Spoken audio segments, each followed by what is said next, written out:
नमस्कार, स्वागत है आप सभी का न्यूज़ मीडिया मंच पर। मैं हूं देवेंद्र त्रिपाठी। दोस्तों, एक तरफ अरब सागर में जब साइक्लोन बन रहा है, दूसरी तरफ बंगाल की खाड़ी पर निम्न दबाव बन चुका है और ये सिस्टम और गहरा करके डिप्रेशन बन सकता है। तब ऐसे में आशंका इस बात की है कि भारत के कई राज्यों पर मौसम बदल सकता है और एक ऐसे समय में जब भारत में खेती का काम कटाई और मड़ाई के चरण में है और ऐसे में अगर भारत के किसी भी राज्य पर साइक्लोनिक इफेक्ट पड़ता है तो उसका नुकसान हो सकता है। फिलहाल ये जो अरब सागर में सिस्टम बना हुआ है ये अभी भारत से दूर जा रहा है, इसका भारत के ऊपर असर नहीं रहेगा, लेकिन जो लो प्रेशर यहाँ पर बंगाल की खाड़ी पर बना है वो डिप्रेशन बन सकता है और इसके साइक्लोन बनने की आशंका फिलहाल बहुत कम नजर आ रही है। अगर ये तूफान बनता है तो इसका नाम तेज होगा, लेकिन इसके तूफान बनने की आशंका कम नजर आ रही है। इसके बावजूद ये भारत के कई राज्यों के मौसम को प्रभावित कर सकता है। बात करेंगे थोड़ी देर में, फिलहाल जान लेते हैं पिछले 24 घंटों में कहां पर बारिश रिकॉर्ड की गई है, किन जगहों पर रिकॉर्ड की गई है।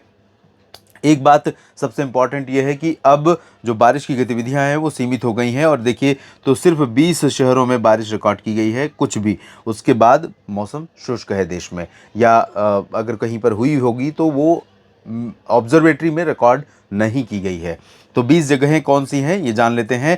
इसमें आप देख सकते हैं कन्याकुमारी तमिलनाडु में सबसे ज़्यादा 57 मिलीमीटर की व्यापक वर्षा हुई है। लॉन्ग आइलैंड अंडमान व निकोबार द्वीप समूह में 47, त्रिवेंद्रम में 37 और कोचीन में 21 मिलीमीटर, मिनिकॉय लक्षद्वीप में 19, कुन्नूर में 17, मलप्पुज़ा में 11, पुनलुर में 8 और 4 मिलीमीटर पलियमकोट्टई, रेंटा चिंतला और 3 मिलीमीटर त्रिशूर में हुई है। अतिरामपट्टिनम में 2, मायाबंदर में 2, जबकि पोर्ट ब्लेयर, ओंगोल, पूना, कोझिकोड, पंबन और विजयवाड़ा गैंगटोक में 1 मिलीमीटर से भी कम वर्षा रिकॉर्ड की है। अगले 24 घंटों की बात मैं नेशनल वेदर बुलेटिन में करता हूं, जिसे आप अक्सर देख लेते हैं मौसम तक चैनल पर, और 3 दिनों की बात भी करता हूं मौसम तक चैनल पर सुबह के समय। इस वीडियो में 10 दिनों का अनुमान लगाने की कोशिश इसलिए करता हूं क्योंकि दूर के समय में क्या होने वाला है, अगले एक सप्ताह के बाद क्या होने वाला है आपके क्षेत्र में, आपके राज्य में, आपके जिले में, उसका अंदाजा आपको लग सके, ताकि उसके अनुसार आप अपनी खेती का प्रबंधन कर सकें। तो यहां पर मौसमी सिस्टमों को संज्ञान में लेते हुए, मौसमी सिस्टमों की परिस्थितियों का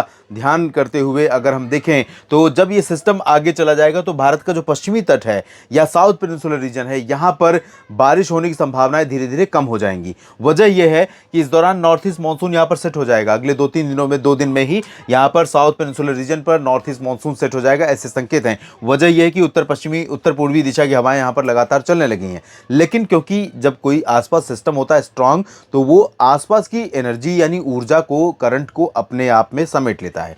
तो ये सिस्टम समेट रहा है, तो भारत का जो पश्चिमी हिस्सा है या साउथ पेनिनसुलर रीजन है, यहां पर गतिविधियां बहुत कम हो जाएंगी। लेकिन जो बंगाल की खाड़ी में सिस्टम बन रहा है उसके चलते भारत के पूर्वी तटों पर आंध्र प्रदेश से लेकर ओडिशा और पश्चिम बंगाल पर काफी ज्यादा प्रभाव दिखेगा। पूर्वोत्तर भारत में काफी प्रभाव दिखने वाला है।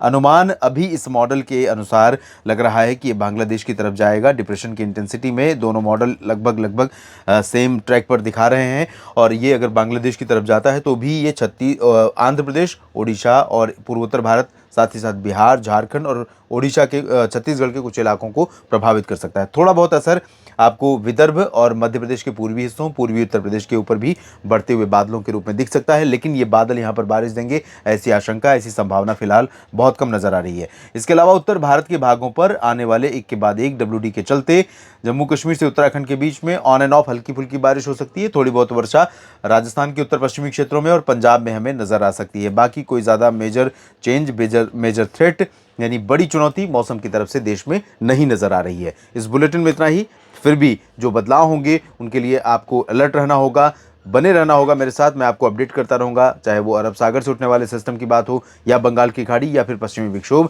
ताकि आप तैयार रहें, तत्पर रहें और अपनी खेती का मैनेजमेंट ठीक ढंग से कर सकें। इस वीडियो में फिलहाल इतना ही। लगातार बने रहिएगा मौसम तक चैनल और न्यूज़ मीडिया मंच के साथ। धन्यवाद।